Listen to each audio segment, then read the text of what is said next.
Our Region's Business is sponsored by PNC for the achiever in you. Our Region's Business. Innovation, transformation, momentum, improving our communities and driving technologies that will shape our region for generations. The collaboration that brings vitality, prosperity, and life to living. Stay with us for the coming half hour as we examine in depth our region's business. Now, here's your host, Bill Flanagan. Today on Our Region's Business, he's been an architect and an enabler of our region's economic comeback since the mid-1990s, and now Mark Nordenberg is stepping down as Chancellor of the University of Pittsburgh, but he's not exactly hanging it up. We'll find out what's next. But first, if you can't beat them, join them. Westinghouse makes a move into the oil and gas business. The Pittsburgh-based company is one of the world's premier providers of commercial nuclear energy power plants and services.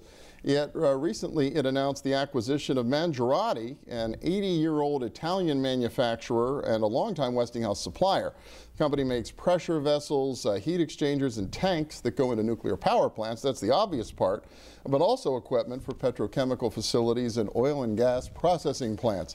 In some ways, not as big a departure as you might think, because George Westinghouse himself kind of invented the commercial natural gas industry here in our region about 125 years ago, along with electricity and electrification. But Danny Roderick is back with us now. He's the president and CEO of the Westinghouse Electric Company. Good to have you back. Thank you, Bill. Glad to be here. Yeah, well, this is big news. I mean, I think of Westinghouse these days, and you're based in our region as this global leader in nuclear power, and now all of a sudden it's an acquisition, yes, nuclear, but the company said, no, this is also purposefully about oil and gas. Yeah. What's behind this? You know, it's just a real good opportunity for us to find a good opportunity with a vendor we're very familiar with, because they've been a supplier to us, that we can look at their marketplace and actually get into some of the oil and gas business, especially in Europe. They've been a long-term manufacturer, so it's an adjacency for us. We manufacture the same kind of big equipment for the nuclear industry, so looking at that, you know, with certainly, you know, Westinghouse has always been an all-the-above solution.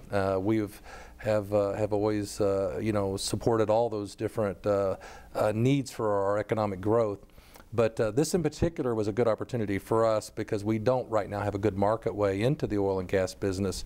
So if you kind of look over time, you'll find that when the nuclear industry is in a very severe growth, steady, you know, big growth, that the oil and gas industry tends to be in decline. So it's really one that when oil and gas it falls down, then we are always in the opposite market of them.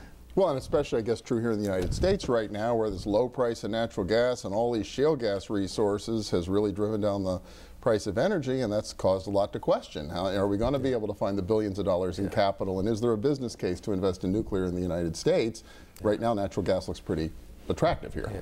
Well, you know, I think it's a long-term view. You have to take of it anyway. The question is it sustainable?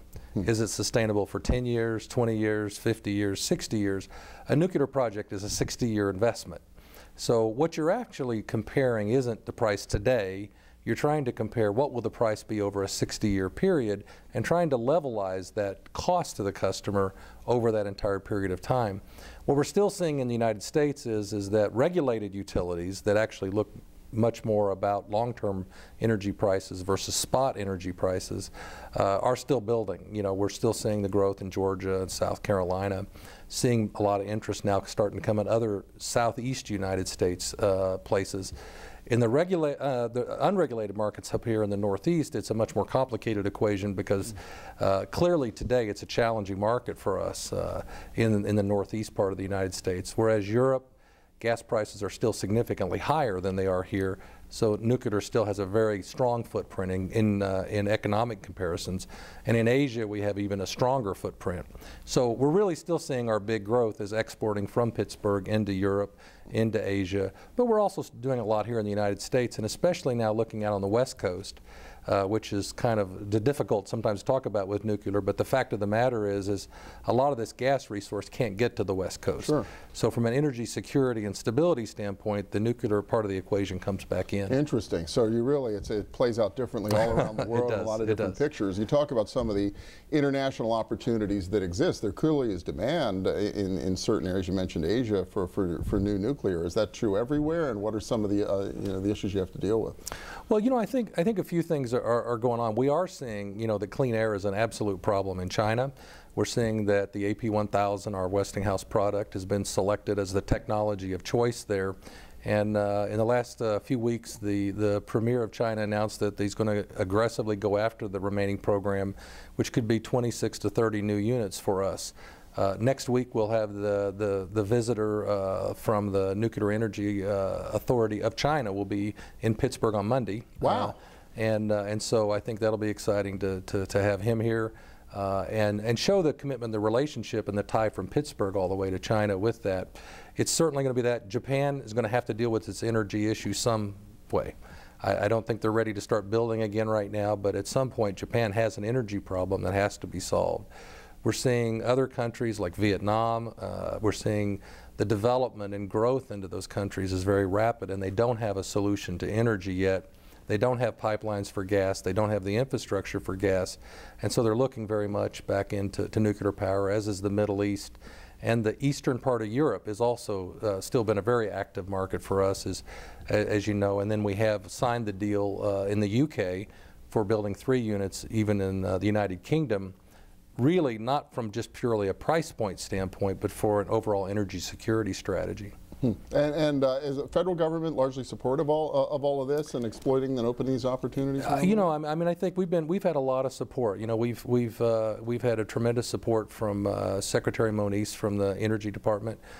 We've had a lot of support from government agencies. The one thing we do have on our radar screen right now that I think is very important to our region specifically is the upcoming reauthorization of the Export-Import Bank. Oh yeah, big debate right now in Washington as to whether that's something the federal government should be involved with anymore. And I think there's a couple parts of that I think that are very important in the debate for us here in Pennsylvania is we are exporters. I mean, we have the ability already to export a lot of manufacturing, but we also now are going to have the ability to export gas to countries around the world. And the ability for getting these loans, not to Westinghouse, but to our customers, have over the years been very successful. In fact, Export-Import Bank made over $900 million profit last year for the U.S. government. So they're not an expense, they're actually a profit making, but it lets us be on a level playing field compared to all of our competitors.